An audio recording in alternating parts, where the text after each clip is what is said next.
मिर्जापुर और इलाहाबाद में निरंतर काम करते हैं, 24 घंटा समाज के लिए लड़ते हैं। मैं ऐसे अपने समाज के सुधारक या संगठन मोर्चा के राष्ट्रीय अध्यक्ष माननीय रामराज आदिवासी जी से आग्रह करूंगा, आप आए और अपने विचार को व्यक्त करिए।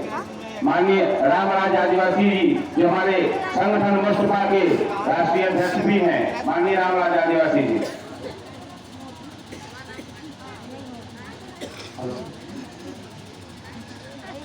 यहाँ पर उपस्थित सभी बहनों और भाइयों से हमारा जय भारत जय संविधान। देखिए, आज जो महिला अधिकार सम्मेलन हम लोग यहाँ पर बरौंदा किए हैं, तो इसलिए महिलाओं से हम ये कहना चाहते हैं, इस देश में हमारा जो भारत देश है आज 75-76 साल आजाद भी हो गया, आजाद है। आप लोग आजाद भारत में बैठे हुए हैं।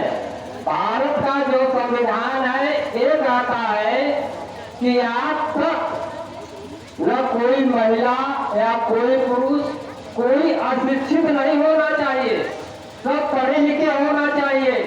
हम यहाँ महिलाओं को थोड़ा ये देखना चाहते हैं कि जो महिलाएं पढ़ी लिखी हैं, थोड़ा अपना हाथ उठा करके संबोधित करें कि हाँ कितनी पढ़ी लिखी महिलाएं हैं। हमारे भारत का संविधान ये कहता है कि इसमें कोई अशिक्षित नहीं है, सब शिक्षित हो गए हैं। जो महिलाएं पढ़ी है थोड़ा हाथ उठा करके बोलो, दिखाओ। देखिए, ये भारत की हमारी दशा है, लेकिन बाहर नीचे कर लो, लेकिन हमारे भारत का संविधान ये कहता है कि इस समय सब पढ़े लिखे लोग हैं, कोई शिक्षित नहीं है। ये हमारे देश की दशा है। देखिए, हम लोगों की लड़ाई है, किसकी लड़ाई है? हमारे भारत का संविधान में लिखा गया है कि इस देश में जितनी जातियां हैं, जितने लोग हैं, भारत की जितनी संपत्ति है, सब में सबका बराबर हक और हिस्सा है। शिक्षा में भी है, नौकरी में भी है, राजनीति में भी है, हर जगह हिस्सा है। जैसे आरक्षण शब्द आया है ना, आरक्षण माने क्या होता है? थोड़ी सी बात समझ, आरक्षण माने क्या होता है? आरक्षण माने हक हिस्सा पूरा होता है। जैसे आपको नौकरी में सबको अलग अलग हिस्सा मिलता है, राजनीति करने के लिए सबको अलग अलग हिस्सा मिलता है। तो जो अनपढ़ लोग हैं, पढ़े लिखे नहीं आज तक हैं, उनको नौकरी कभी मिलेगी? उनको नौकरी से फायदा है? उनको लोग पढ़े लिखे तो नौकरी मिलेगी ही नहीं, उनको हिस्सा मिलना नहीं चाहिए।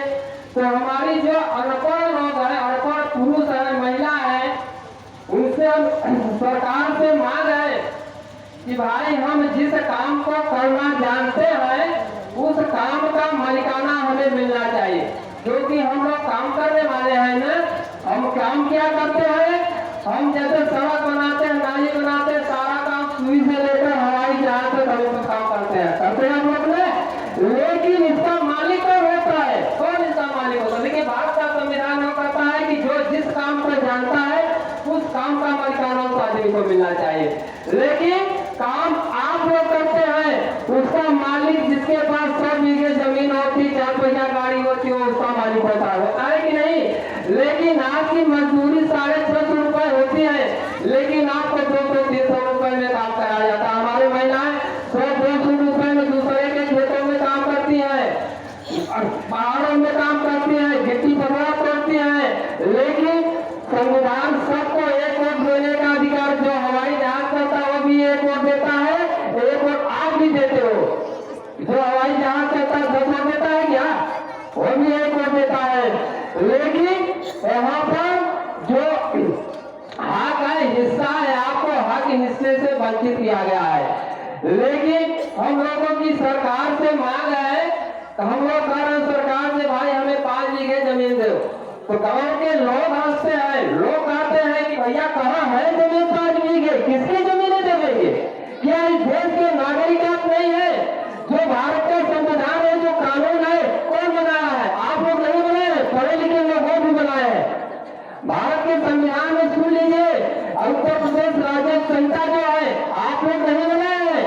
तो जो पढ़े लिखे वो कानून बनाए हैं, वो कहते हैं कहाँ है 5 बीघे जमीन।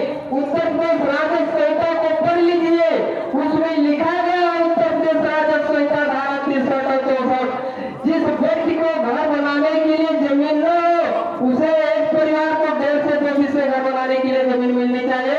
उत्तर प्रदेश राजस्व संहिता में लिखा गया है, उसको मंगाकर पढ़ लीजिए। हम लोग मनगढ़ंत चीज नहीं बोलते, हम लोग पढ़ करके बोलते हैं।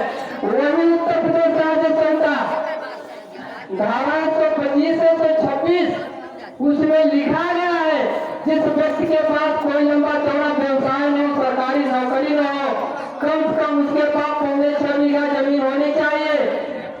इस देश में हम लोग गणना करके देखे आए, किसी के पास 6 बीघा से कम नहीं जमीन होनी चाहिए और किसी के पास 11.5 बीघा ज्यादा जमीन है होनी चाहिए। ऐसा भारत के कानून में लिखा है, उत्तर प्रदेश राजस्व संहिता में लिखा गया है। उत्तर प्रदेश राजस्व संहिता को मंगाकर पढ़ लीजिए। लेकिन इसको तो हुआ कानून, लेकिन इसको देने का किस कानून के अंतर्गत मिलता है, उस कानून का नाम है, आप लोग जान लीजिए, राज पंचायती अधिनियम। राज पंचायती अधिनियम जो है आप लोगों को नहीं पता है। राज पंचायती अधिनियम आपके गांव का प्रधान जानता है, सेक्रेटरी जानता है, लेखपाल जानता है और तहसील में बैठा हुआ एसडीएम जानता है, डीएम जानता है कि राज पंचायती अधिनियम क्या है। मैं आप लोगों को राज पंचायती अधिनियम बता रहा हूँ। राज पंचायती अधिनियम उसे कहते हैं, गाँव में हर महीने खुली बैठक होनी चाहिए। उस बैठक में प्रधान को होना चाहिए, सेक्रेटरी को होना चाहिए, लेखपाल को होना चाहिए। आपके गाँव का जो वार्ड सदस्य होता है, वार्ड सदस्य को होना चाहिए। वार्ड सदस्य की जिम्मेदारी होती है उस बैठक में खड़ा होकर के बोले, हमारे वार्ड में अभी एक व्यक्ति का घर छप्पर है, सेक्रेटरी साहब नोट करो, इनको आवास दिया जाए। हमारे वार्ड में अभी एक व्यक्ति के पास घर बनाने के लिए जमीन नहीं है, खेती करने के लिए जमीन नहीं है, इनको जमीनें दिया जाए। इस तरीके से उनके पास कार्रवाई रजिस्टर होता है। कार्रवाई रजिस्टर पर सारी समस्या लिखी जाती है, तो ब्लॉक में जाता है, जिले में जाता है, तो आपका समस्या का समाधान होता है। जैसे उदाहरण के लिए आपको एक कमरे का आवास मिला है किसी को ने, तो जहाँ से पैसा आया है, क्या आपका नाम जानता था क्या कि आपके खाते में भेज दिया 1,20,000 रुपए? यहाँ के प्रधान सेक्रेटरी आपको लेकर भेजे थे, आपको मिला। ऐसी व्यवस्था है। देखिए, एक काम करने के लिए कोई तैयार नहीं है, एक हिस्सा आपको देने के लिए कोई तैयार नहीं है। हक हिस्सा ये जो है हाथ जोड़ने से भी नहीं मिलना है। साथ में हमको हाथ जोड़ करके प्रार्थना करो, घोड़े गिरो तो हमको हिस्सा मिल दिया जाए, लेकिन हाथ जोड़ने से नहीं। लड़ाई लड़ने से मिल सकता है, क्रांति करने से मिल सकता है। इस लड़ाई को लड़ने के लिए आप लोग तैयार हो। अगर तैयार होंगे तो आपको हक हिस्सा मिल सकता है, नहीं तो जैसे दशा आज है इससे भी खराब दशा होने वाली है। लेकिन देखिए, गांव में जो भारत का संविधान है, यहाँ छुटमनाई बड़मनाई नहीं होते हैं। यह समाज में क्या बनाया गया है कि छुटमनाई होता है, तो बड़मनाई होता है।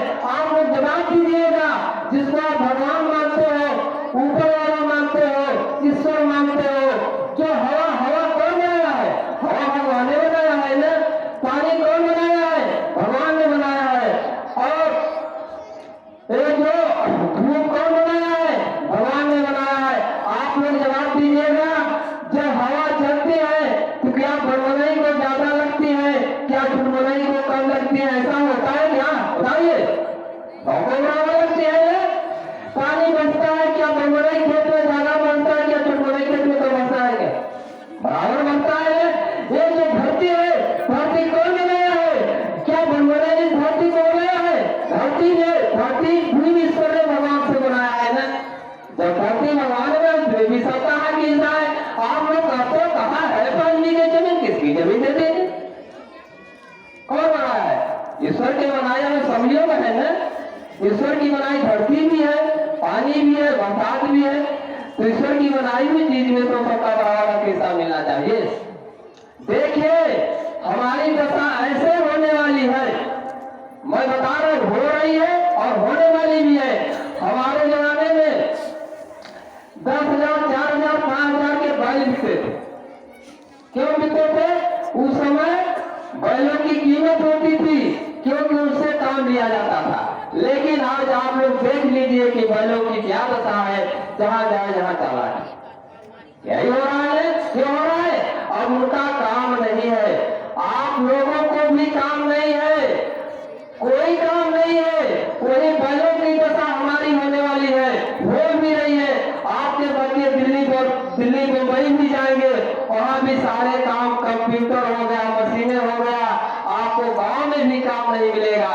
आप लोगों के पास जमीन नहीं है, आप लोगों के पास शिक्षा नहीं है, आप लोगों के पास रोजगार नहीं है, आप कोई भी बैलों दशा होने वाली है और कोई सुनने वाला नहीं है, कोई सुनने वाला भी नहीं है। देखिए ये काम जो है आपको स्वयं करना पड़ेगा, कोई ये काम नहीं कर सकता है कि हम, कोई ये काम करने वाला नहीं है। सबको अपना हाथ पैर बरियार करके इस लड़ाई को लड़ना है, ये काम आपको स्वयं करना पड़ेगा। लेकिन भारत के संविधान में सबकी व्यवस्था है, शिक्षा की व्यवस्था है, कपड़े की व्यवस्था है, खाने की व्यवस्था है, जमीन की व्यवस्था है, सारी व्यवस्था उसमें लिखी हुई रखी है। न कोई बताने वाला है, न कोई कहने वाला है, ऐसे हमारी दशा चलती रहेगी। देखिए बात तो बहुत बोलने वाली, क्योंकि टाइम का है। इसी के साथ मैं बड़ी भारी को विराम देता हूँ। सभी भाइयों से जय भारत।